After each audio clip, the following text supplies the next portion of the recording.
Esse é o Mundo em Revolução e nós vamos falar agora sobre a situação na Ucrânia, hoje, dia 24 de novembro de 2023, 8 horas da manhã aqui no Rio de Janeiro, 1 hora da tarde lá em Kiev, no momento que eu gravo esse vídeo, e tivemos mais um ataque de drones russos aqui contra o território ucraniano. Neste momento estamos tendo mísseis indo em direção ao território ucraniano também, particularmente Kryvyi Rih e Dnipro. Não sabemos se vai ter alguma consequência isso, ainda não chegaram lá na região, mas teve revide ucraniano, né? Vocês lembram que ontem a gente falou que uma grande usina termoelétrica na região de Moscou tinha pegado fogo, a gente não sabia se era acidente, se era sabotagem, coisa e tal.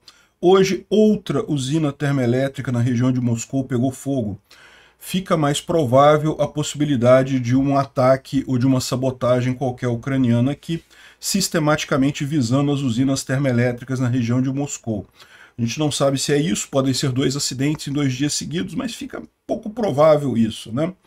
Também a gente tem mais informação sobre os ataques ucranianos aqui em Volgogrado, que aconteceram um tempo atrás, parece que fizeram de novo ontem. E aí quando os russos fizeram um comunicado, eles compararam com o ataque anterior para dizer que esse agora era menor, e aí eles deram informações sobre o ataque anterior, que a gente não estava sabendo. Também os ucranianos fizeram um ataque grande com drones aqui em Jankoy e destruíram sistemas de defesa antiaérea russos que tem ou que tinha aqui na região. Os russos negam, dizem que não teve nada, mas a gente tem evidência de que sim, teve problemas aqui, né? Bom, em termos de linha de frente, mais uma vez, não teve nenhum grande avanço, mas os russos estão fazendo uma grande ofensiva aqui nessa região, né? O pessoal que está colocando esses avanços aqui estão exagerados, tá? Não tem esses avanços aqui não. Mas os russos estão tentando sim avançar nessa região, né? E aqui também no sul, eles inclusive usaram uma tática de fazer um túnel por baixo das posições ucranianas, e isso surpreendeu os ucranianos, né? Conseguiram tomar um pedacinho aqui no sul, mas nada significativo também. Do ponto de vista diplomático, a China e a Rússia estão estudando fazer um túnel para a Crimeia. Já viram que a ponte não vai ficar de pé, que em algum momento os ucranianos vão derrubar a ponte da Crimeia, aí agora eles querem fazer um túnel debaixo ali da terra, né, para ligar a Rússia e a Crimeia. Evidentemente isso não vai funcionar também. É fácil também destruir um túnel com explosivos por dentro. No final das contas vai ser perda de dinheiro se chegarem a fazer esse tipo de coisa, né? E a economia russa não está esses negócios todos não, ao contrário, está sofrendo bastante, a gente vai falar sobre isso, né? E mais um pacote de ajuda da Alemanha, mais um monte de coisa que veio aí, que a Alemanha mandou para a Ucrânia, excelente notícia aqui, né? Bom, vamos falar sobre essas e outras notícias em detalhes. Essas notícias foram sugeridas por Portnoy, Dr. Victor e várias outras pessoas. Obrigado aí ao pessoal que sugeriu as notícias lá no nosso site, no visãolibertaria.com. Obrigado a você que está assistindo o nosso vídeo. Se você gosta do nosso conteúdo, por favor, deixe o seu like e se inscreva aqui no canal, né? Pois bem, aqui um ataque de drones. 3 drones foram lançados pelos russos. Os 3 foram derrubados, não conseguiram atingir nada. Agora, neste momento, os mísseis Ra-59 foram lançados em direção a Kryvyi Rih, e também teve outros mísseis lançados a partir de Jankoy em direção a Zaporizhia e Dnipro, né? Então esses mísseis estão no ar, a gente não sabe a consequência disso, conforme for a gente fala no vídeo de amanhã, isso daí, né? Agora, isso daqui é curioso, né? Coisa de algumas semanas atrás, no dia 16 de novembro, os ucranianos fizeram um ataque contra esse vilarejo de Kotluban, que fica aqui perto de Volgogrado, tá? É uma região aqui próxima de Volgogrado. Volgogrado é a antiga Stalingrado, né, onde teve lá a famosa batalha de Stalingrado aqui na Segunda Guerra Mundial. E os ucranianos atingiram esse vilarejo aqui. E aí o que aconteceu? Hoje, dia 24 de novembro, um drone caiu no território do vilarejo lá de Kotluban, por volta das 2 horas da madrugada. Essa unidade militar, de acordo com os dados, tem um arsenal grande e muito armazenamento de munição. Mas dessa vez não teve mortes nem danos, né? Em 16 de novembro, a mesma unidade também foi atacada por drones, né? E como resultado disso, segundo a Astra reportou, um armazém com a munição para armas pequenas queimou, né? E 630 pessoas tiveram que ser evacuadas do território da unidade, né? Eu acho que foi muito mais do que armas pequenas que queimou, porque vocês lembram, era uma explosão muito grande que teve aqui.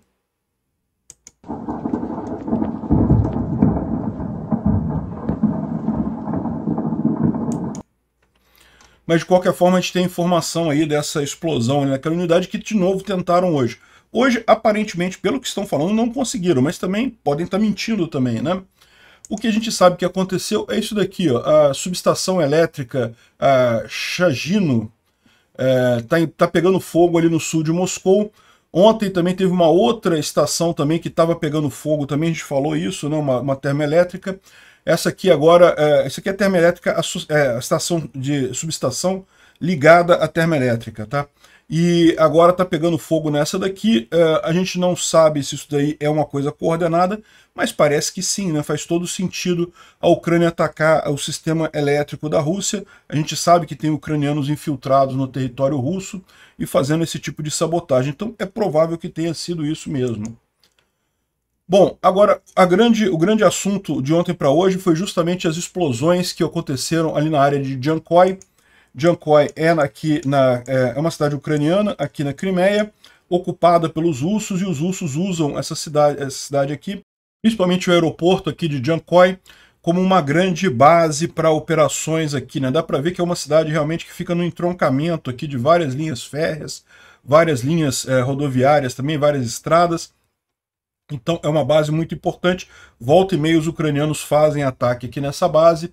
O primeiro comunicado dos russos referentes a isso dizem que teve 7 explosões que foram ouvidas ali na área de Jankoy, mas que segundo o Ministério da Defesa russo, todos os drones ucranianos foram interceptados. Então os ucranianos teriam lançado uma bateria de drones para atingir ali a região de Jankoy, mas todos teriam sido derrubados. Por isso o barulho, né? O barulho também, quando é interceptado o drone, também faz o barulho, né? Só que essa aqui é a imagem que chegou lá da região de Jankoy. Olha só, eu vou tocar o som aqui também, por quê? Porque dá para ouvir explosão secundária, olha só.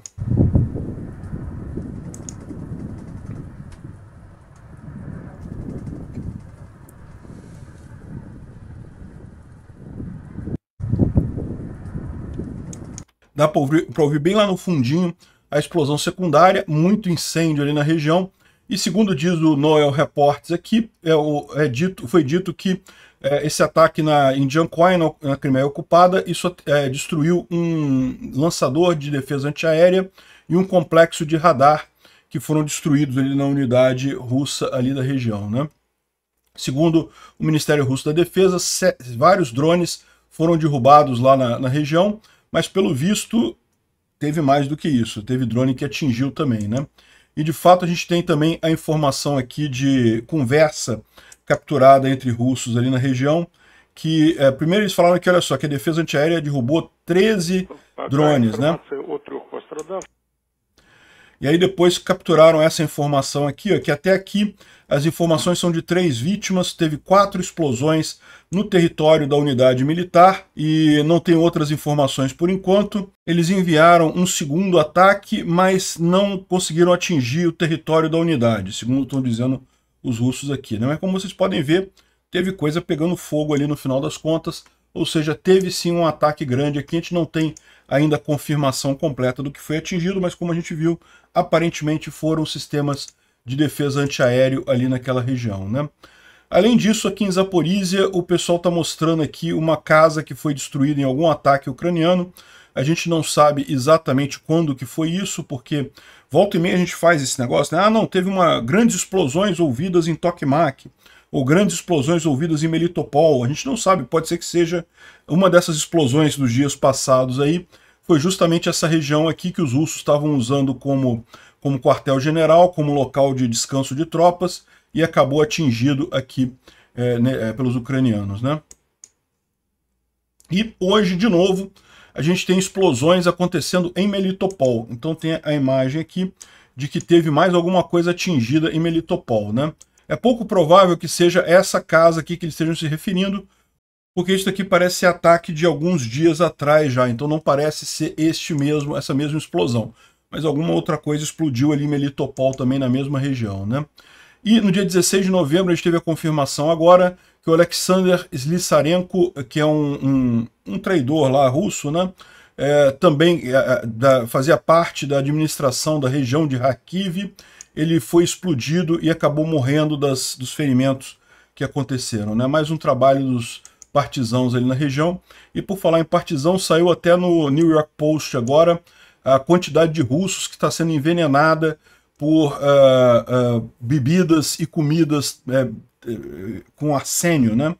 Arsênio é um veneno muito forte, mata um ser humano com quantidade muito pequena.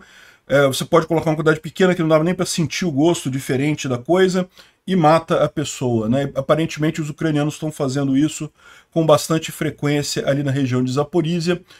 Dizem que três agentes russos morreram e um quarto oficial está hospitalizado também depois de comer comida envenenada, né, pelos ucranianos ali na região. Parabéns para eles aqui, muito bom isso. Esse daqui é um caso que chama muita atenção, tá? É uma caminhonete destruída por um drone FPV ucraniano. Até aí, se você olhar aqui essa imagem aqui, isso parece igual a vários outros ataques feitos pelos ucranianos, né? Um drone FPV atingindo a caminhonete, destruindo ela, coisa e tal. Só que se você fizer a geolocalização disso daí, isso aconteceu aqui, ó, perto de Mariupol, muito longe da linha de frente, ou seja, isso daqui provavelmente foi alguma unidade ucraniana operando na retaguarda, né? É muito pouco provável que isso daqui, ó, Mariupol está aqui, a linha de frente está aqui em cima. Para você andar um drone essa distância toda aqui é muito difícil, o drone não tem alcance para isso tudo, né? O mais provável é que tenha sido alguma unidade ucraniana que está aqui infiltrada aqui na região ocupada da Ucrânia, que usou para atingir esse drone ali, né? Falando sobre a linha de frente, aqui em Krink, a artilharia ucraniana atingiu mais um veículo blindado e grupos de assalto russo aqui na M14. Então continua a situação aqui dos russos tentando avançar, retomar Krink e os ucranianos resistindo aqui na região, né? E a situação continua muito ruim para os russos, a gente tem falado isso nos últimos vídeos. Aqui são soldados do 26º Regimento Russo que gostariam de fazer uma rotação, queriam ser tirados da linha de frente porque eles perderam 3 companhias de pessoal, uma companhia é entre 100 e 150 soldados, 3 companhias dá quase 500 soldados, mas em vez disso eles estão sendo enviados para as ilhas, né? Então eles estão reclamando aqui em Krink, né, aqui na região do rio de Dnipro, os ucranianos estão aqui nessa cidade com muita força aqui, esse pessoal está nessa região aqui de Pichani mais ou menos, e daí eles não querem mais lutar aqui com os ucranianos, porque já perderam muita gente, e estariam sendo mandados para as ilhas aqui, para tentar desalojar os ucranianos nas ilhas.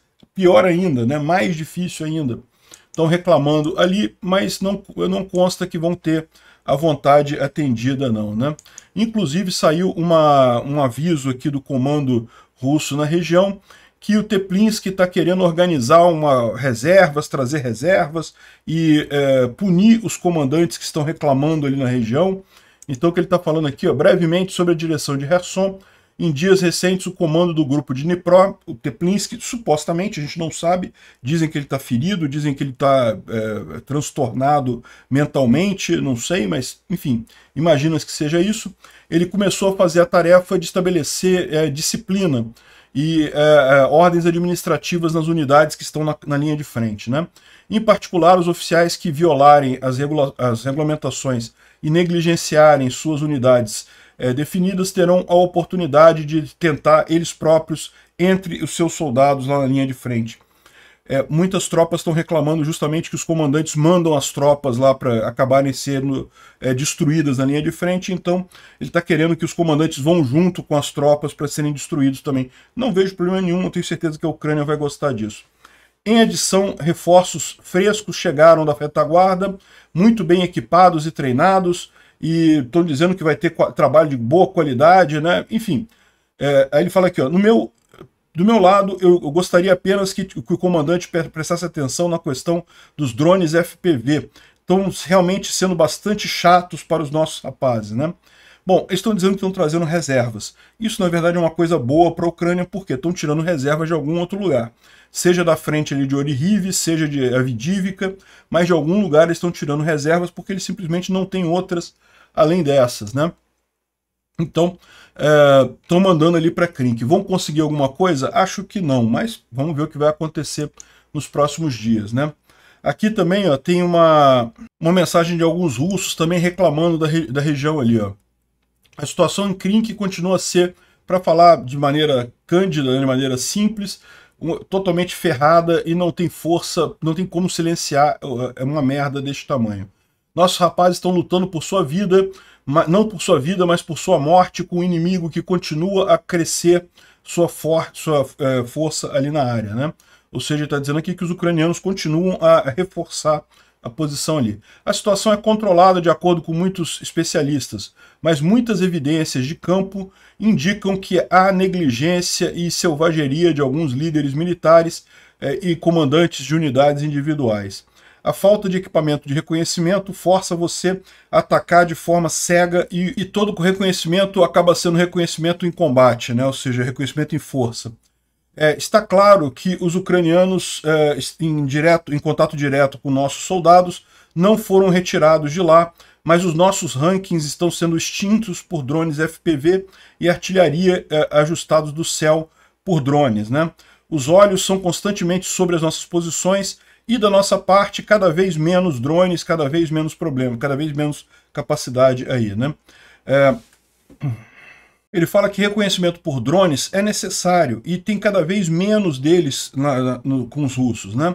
Existe um drone Mavic 3 que é muito caro e que foi doado por voluntários. E os idiotas que têm eles nas mãos não voam esse drone, explicando que é porque não tem habilidade de voar ele e o medo de estragar o drone, que é muito caro.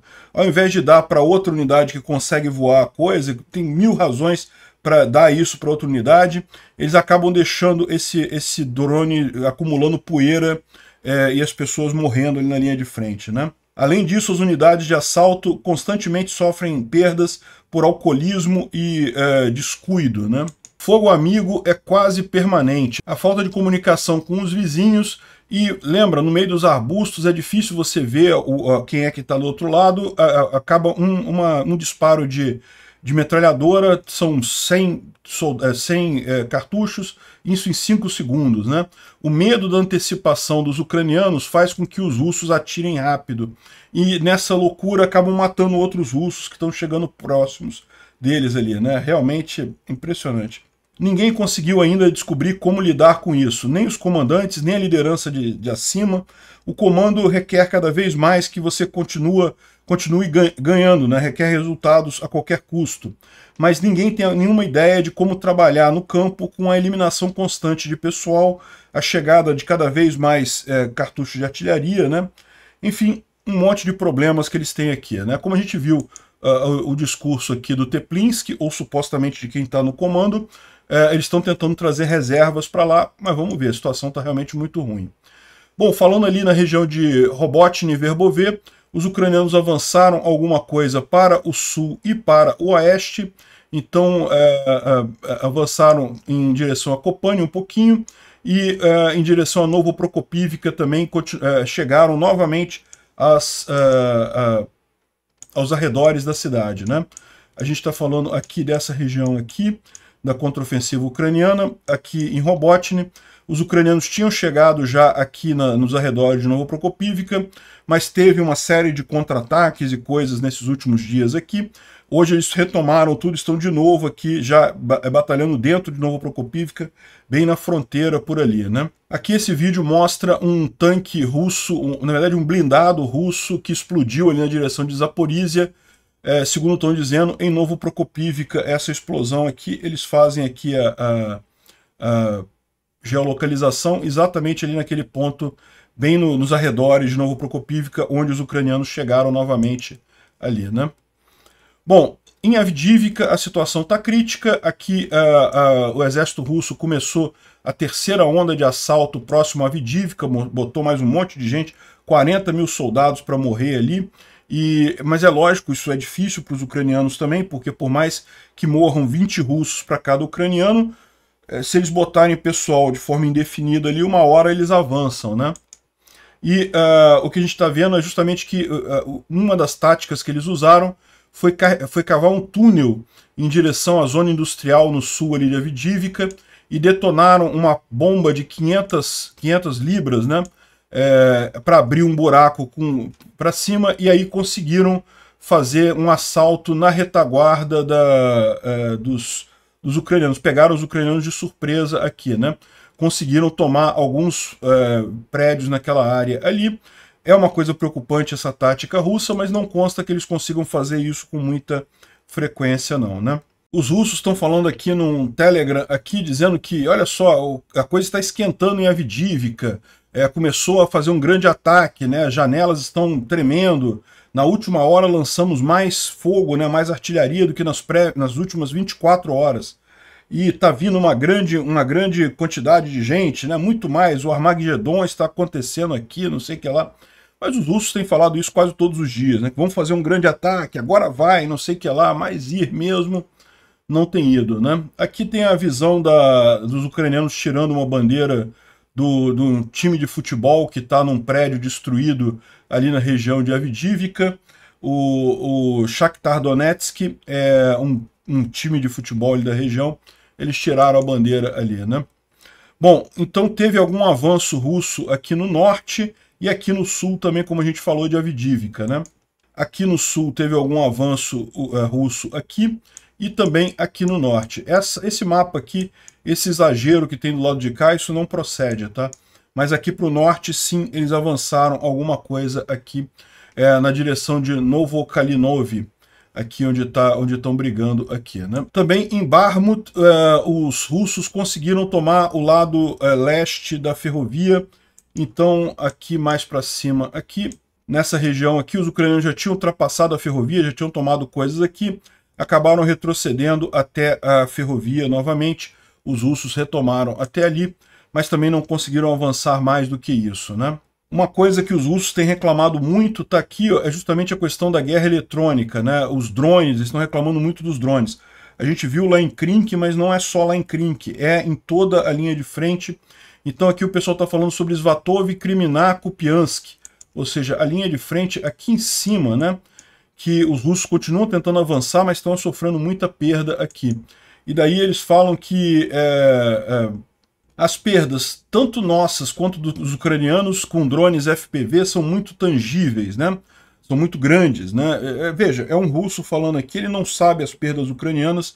Drone FPV é aquele drone de first person view, né? Que a pessoa guia com óculos de realidade virtual. Você guia como se você fosse um piloto do drone ali. E aí ele fala aqui, ó, tá claro pra gente que os ucranianos, eles não podem estar fazendo essa produção em massa de drones agora. Podem sim. Mas com relação a gente, eu não tenho certeza. Há muito tempo a gente via aqui na linha de frente exemplos de guerra eletrônica pouco cara, né? Baratinha, né? Mas agora a gente não consegue mais ter isso, né? Eu acredito que o nosso país é capaz de organizar a produção em massa de qualquer equipamento de guerra eletrônica em qualquer quantidade. As tropas estão sofrendo perdas injustificadas, algo precisa ser feito com isso, ou seja, o que se tira disso daqui? É lógico que o cara é russo, ele não quer dizer que as coisas são melhores para os ucranianos do que para os russos, mas o que ele está dizendo é que os drones FPV estão causando muita dor de cabeça para os russos. Está fazendo uma diferença muito grande e os russos não conseguem produzir sistemas de contramedida, né, de guerra eletrônica com isso, né? E a gente teve hoje a informação do Fedorov, que é o ministro da tecnologia ucraniano, que a Ucrânia vai muito em breve lançar um exército de robôs e um exército de defesa antiaérea na linha de frente. O que ele quis dizer com isso, a gente não sabe. Mas que sim, os ucranianos têm investido muito em tecnologia, em drones, nesse tipo de coisa, eles têm feito isso sim, né? Por final, aqui os mapas do Polé Volant do último dia. Aqui ele botou aqui um controle dos ucranianos sobre a ilha. Krink ainda é área contestada na visão dele, mas aumentou a área contestada aqui na floresta também. Ou seja, mostra que os ucranianos ganharam aqui mais 4 km² de controle. O que ele está colocando aqui, aparentemente, é que realmente, aquilo que a gente viu no vídeo de ontem, que os ucranianos têm alguma forma de abastecer as tropas aqui mais consistentes, né, que eles conseguem manter a posição de forma mais consistente, é verdadeiro. Né? Ou seja, isso aqui estava antes ainda como zona cinza, agora é controle ucraniano. A mesma coisa aqui do lado da ponte ferroviária, ó, é o próximo mapa dele. Aqui é na região de Krink e aqui é na região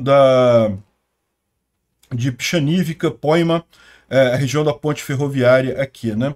Se você ver nessa região aqui, ó, aqui fica o 26º Batalhão de Infantaria, que é aquele pessoal que estava reclamando que estava sendo morto completamente. Eles realmente estão aqui na linha de frente, não fizeram rotação nenhuma. A 810ª Brigada está um pouco mais para cá, mas também tem perdido muita coisa aqui nessa região, né? Enfim, essas são a situação aqui na linha de frente. O Instituto para o Estudo da Guerra não publicou nenhuma coisa do dia de hoje. Não sei o que houve, por que eles não publicaram.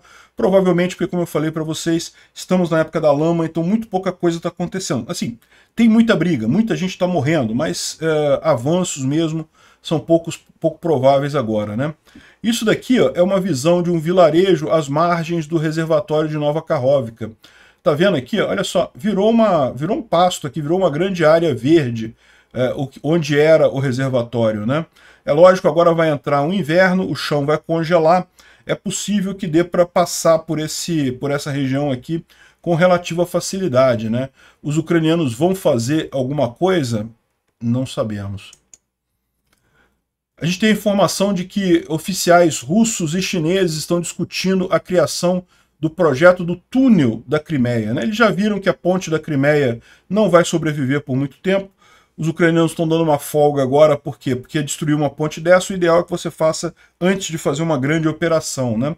Então, provavelmente, em algum momento do ano que vem, aí, ou do inverno, quando o inverno estiver mais firme, eles vão fazer um ataque novamente na Crimeia. Os russos já estão pensando em fazer um túnel. Túneis também são frágeis. Túnel, basta você explodir um caminhão dentro do túnel, que ele vai estar inutilizado por muito tempo, né? Mais uma perda de dinheiro dos russos ali.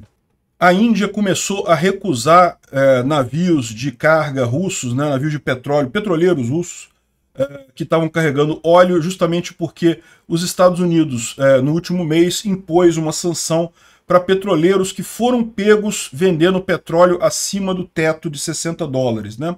Então, o que os Estados Unidos concordou é que a Rússia pode vender petróleo, mas só até $60. O preço do petróleo hoje em dia está na faixa dos 80.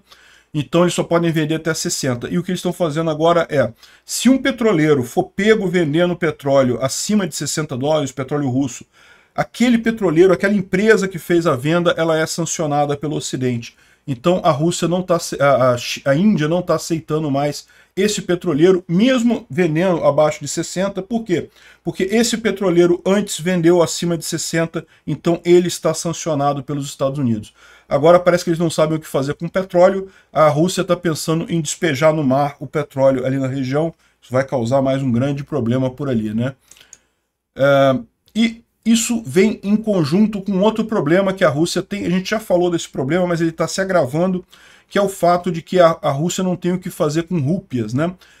A Rússia, com o yuan, ela até tem alguma coisa, que ela pode comprar algum material da China, ainda tem comércio muito grande com a China. Mas a Índia se recusa a comprar petróleo com yuan. Lembra, olha só, isso aqui é o desenho do BRICS, é o que eu falo para vocês, porque o BRICS não tem nenhum futuro, não serve para nada. A Índia e a China estão em guerra. Elas estão em guerra na fronteira ali do Nepal, então não se bicam. A China pode querer impor o yuan como uma moeda dos BRICS, a Índia não vai aceitar. A Índia não aceita pagar a Rússia em yuan, só aceita pagar em rúpias. E aí, quando paga em rúpias, a Rússia fica cheia de rúpias, porque ela não tem aonde gastar essas rúpias, não tem o que comprar com essas rúpias. Tá uma grande confusão, eles estão tentando mudar para dinar do Emirados Árabes e não sei o que lá, mas o fato é, isso mostra como que o bloco dos BRICS é uma idiotice. Não faz sentido nenhum isso daí, né? Ah, ok, eles dizem que tem um bloco, mas ninguém concorda com nada. Então o que serve esse bloco? Não serve para porcaria nenhuma. O Anton Gerashenko está falando aqui que a aviação russa está quase colapsando, né? E faz todo sentido. Eles dizem aqui que em janeiro de 2023, 121 incidentes ou acidentes foram registrados na aviação russa nessa região, né? Vários deles por problemas de manutenção, né? Não conseguem manutenção adequada e acabam tendo problemas. Muitos deles também têm problemas de voar para outros países. Por quê? Como você faz uma manutenção porca, sem rastreamento de peças, sem nada, os países não aceitam esses jatos porque eles se tornam um risco de acidente muito grande, né?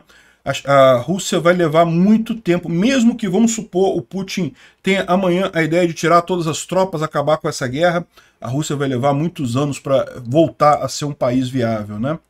E para vocês terem uma ideia, o último ponto é que eles estão racionando papel higiênico dentro de avião por conta de problema de custo e peso e coisa e tal, né? O pessoal botou um papel higiênico aqui do Putin, né? Mas não é o mesmo, mas está dizendo aqui que tem todo um racionamento de uso de papel higiênico em avião. Bom, continua o bloqueio entre a Polônia e a Ucrânia, né? Claramente uma ação do sindicato lá que é favorável à Rússia, né? Eles fazem aqui algumas exigências para liberar as passagens e coisa e tal. Ainda tem passagens que estão funcionando, que os ucranianos ainda conseguem passar aqui, mas são cada vez menos, né? Enfim, a boa notícia é que a Eslováquia, que tinha também feito esse tipo de bloqueio, deixou de fazer. A Eslováquia agora já está passando caminhão por aqui também, então tem mais opções para a carga entrar na Ucrânia, né? Isso vai se resolver no tempo adequado. O Lukashenko fechou a Belarus. Os belarússios, né, o pessoal lá de Belarus, não pode sair do país sem ter uma licença especial do governo, né? É isso que acontece. O próximo passo é construir o muro de Berlim ali de novo, ali em torno de Belarus, tentar segurar o povo lá dentro, porque ele deve estar fazendo isso porque está todo mundo fugindo de Belarus, né? A boa notícia é que os ministros da Defesa da Lituânia e da Alemanha anunciaram um novo pacote de ajuda para a Ucrânia. Outro, tá? Teve o de ontem, que a gente falou, um pacote de 1,3 bilhão de euros, e teve mais esse agora. Olha só, são 20 veículos Marder, veículos de infantaria blindados, um monte de artilharia, tanques para tirar minas, enfim, um monte de coisas aqui muito importantes para ajudar a Ucrânia nessa guerra. Excelente saber que a Alemanha tem ajudado tanto, né? E além disso, eles falaram que vão colocar mais um sistema de defesa aéreo Patriot na Ucrânia neste inverno. Esse sistema é temporário. Ele vai ficar durante o inverno, mas vai sair depois do inverno. De qualquer forma, é um ganho para os ucranianos, porque os ataques de mísseis russos são muito problemáticos durante o inverno, né? Ficar sem luz aqui se torna complicado. Obrigado por assistir o vídeo até o final. Se gostou do conteúdo, não esqueça de deixar o seu like, isso ajuda o canal a crescer e a chegar para mais gente. Se não gostou, deixe o dislike e explique nos comentários como podemos melhorar. Comente também sugestões de temas que podemos trazer por aqui. Comentários insultuosos ou defendendo ditaduras e criminosos de guerra serão sumariamente bloqueados. Agradeço a compreensão. Se ainda não é inscrito no canal, considere se inscrever clicando no botão inscrever-se abaixo e marcando a campainha para todos os avisos. Se quiser ajudar o canal, veja no nosso site como você pode fazer isso.